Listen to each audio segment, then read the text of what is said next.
Okay, so we've all seen that student, the one with the cup of coffee in their hand and their book wide open, and they are just passed out asleep. I know I've fallen asleep in Waldo Library before, and I just think it's embarrassing, and falling asleep in public places is just not okay. So I'm here to inform you about the importance of sleep in the life of a college student. I'm a busy college student, so I'm credible. Also, I researched in some scholarly journals to find some good information to share with you all.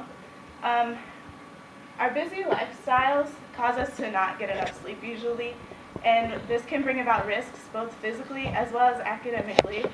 That can be combated with a few simple ideas that we can just think about so that we get the right amount of sleep that we need. So the first thing I'm going to talk to you guys about is the amount of sleep that we should be getting every night.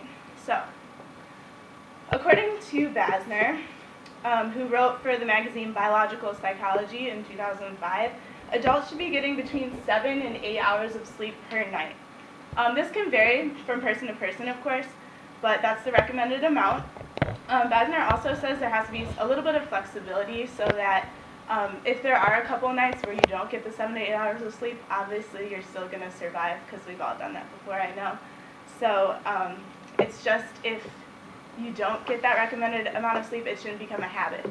So that can lead to a bunch of risks. A couple of factors cause us to not get enough sleep.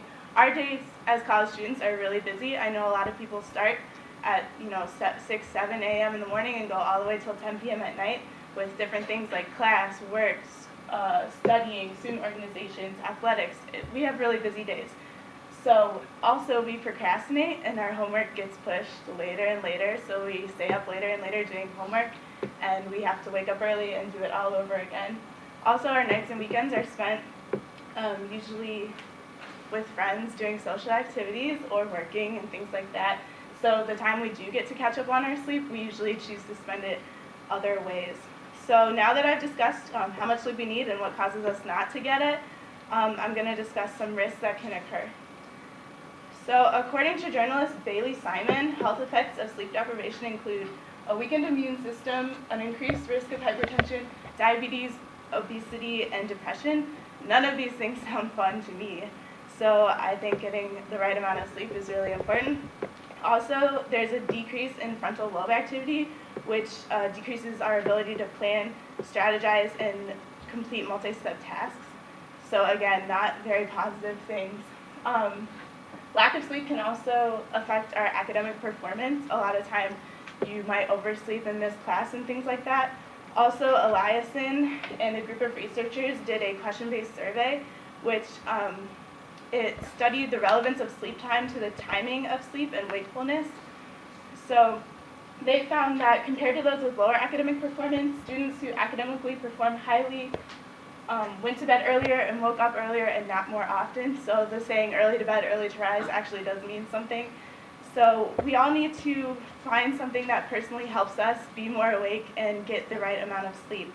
So one thing we can do is stop procrastinating. I know a lot of the times that's why we keep our big projects and things to the last minute and we stay up late. Also, nap more effectively.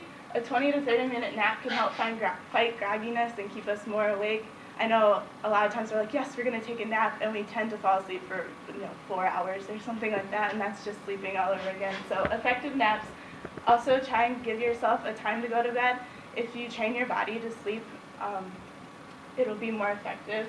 Also, to try and limit the amount of caffeine you drink is also effective. Too much at the wrong time can be awful. I know if you try and drink coffee at 9 p.m., you're going to stay up late. So everyone is a little bit different, and you have to find something that personally works for you. So in conclusion, I know we all value and try and maximize the amount of time that we try to spend in bed sleeping. Our crazy lifestyles usually cause us to not get the recommended amount of sleep, and we can become susceptible to these awful health risks, and our grades can suffer. So we need to find ways to try and fight our sleepiness and get to bed at the right times. So I'm going to close with a quote from Shakespeare's Hamlet.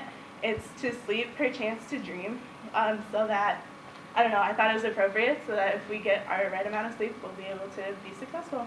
So, yeah.